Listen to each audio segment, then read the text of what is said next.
Hi everyone, and welcome to today's video. Today we are going to be going over, discussing, and swatching the new Soft Glam palette from Anastasia Beverly Hills. This palette retails for $42 US. I purchased mine just this past Tuesday. I received a shipping confirmation on Wednesday and I had it at my doorstep by Friday. So it was really quick on the shipping through her website. They are going to be offering it on Sephora.com and Ulta.com on March 6th, I believe, and then they'll be offering it in the stores on March 10th. So if you want to wait, hold off until you're able to swatch it in the stores and actually see it in person. You have to wait until March 10th for that. You get 0.02 ounces worth of product within each of the pans, which makes the total for the entire palette 0.28 ounces. And it has a shelf life of 18 months, which I was really surprised by because usually her palettes only have a shelf life of 6 months. This one, 3 times the amount, so you have a year and a half in order to use it all up. You also get a dual-ended brush with the palette. That's actually not too bad. I find it a little stiff for blending, but if you're really trying to get into like your crease, sometimes I do reach for these. So it's definitely not a bad brush that comes with the palette. As far as the packaging, it is the exact same packaging that comes with her Subculture and her Modern Renaissance. The Modern Renaissance is quite dirty, which I'm assuming is going to happen to this one as well because it's just very light in color, and this velvety packaging just seems to attract any kind of makeup that's around it. Like I already have a little spot there. I've had it for like 3 days and I've already put makeup on it, but whatever. I'm not too worried about what the exterior looks like. I'm more so concerned with what the interior looks like, and she is beautiful. As soon as I saw a picture of this on their Instagram page, I knew that I had to have it. It just has such a beautiful color scheme, so up my alley because it's so warm and so neutral, so everyday. And it has a good amount of mattes and like some satins and a couple of metallics. Just, I really love it as a whole. With this palette, you're able to put a really intense glam look together, or you can do a really soft everyday look. It's just very versatile and I really appreciate that. The formula in this is the exact same as the Modern Renaissance palette. So all of these eyeshadows are very creamy, buttery, very pigmented, but they don't have as much kick up as the Subculture one. The Subculture one was a little bit more powdery, I guess. This one still does give a bit of kick up, especially with the matte colors. You do get some kick up, but it's not intense. It's not too much. It's just like the Modern Renaissance palette. So they're very easy to blend on the eyes. That is what I'm wearing right now. The palette itself just makes it super easy to work with. So you're able to come up with really nice looks on the eyes and not have to put a whole lot of effort into the look. I love it. I love this palette so much, and I definitely am going to be using it on a regular basis. I feel like it has the right amount of transition shades, but the right amount of like pops of color and shimmer if you want it.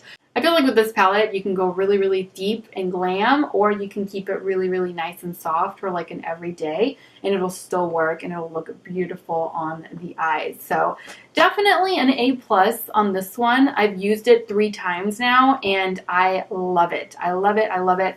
This is definitely going to be a new favorite one of mine. This one and the Modern Renaissance, absolute must-haves. Although if I had to choose one, I don't think I could. I really don't think I could. I like them both a lot. Alright, so now let's get into these swatches. Alright, first one up is Tempera. This one is described as being an ultra matte velvety beige. Next one is Glistening. This one is an iridescent gold with a hint of pink reflex. Next one up is Orange Soda. This one is described as being an ultra matte pastel peach. Next is Rose Pink. This one is a rose gold with a soft pink iridescent hue. Next one up is Sultry. This one is a hybrid satin metallic finish, warm chocolate brown. Next we have Bronze. This is a metallic gold bronze. Really super soft. Next you have Mulberry. This one is described as just being an ultra matte mulberry. Next one is Dusty Rose. This one is described as being an ultra matte dusty lilac.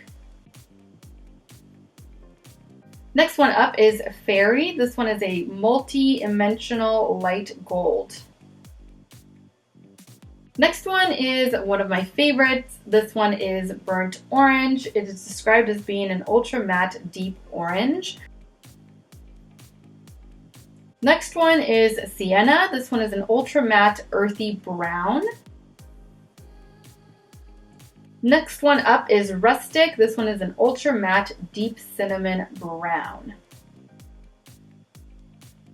Next one up, Cypress Umber. This one is an ultra matte dark coffee.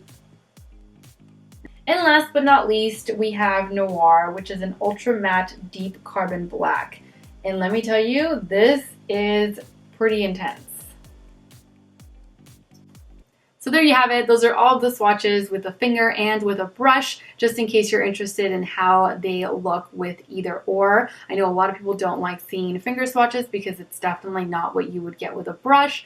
I can tell you now from using the palette on my eyes a few times that it does perform beautifully. If you happen to have the Modern Renaissance palette and you love it, you are definitely going to love this one as well because they perform exactly the same. My overall opinion of this palette is that it's a home run for them. It's definitely something that you absolutely need in your collection.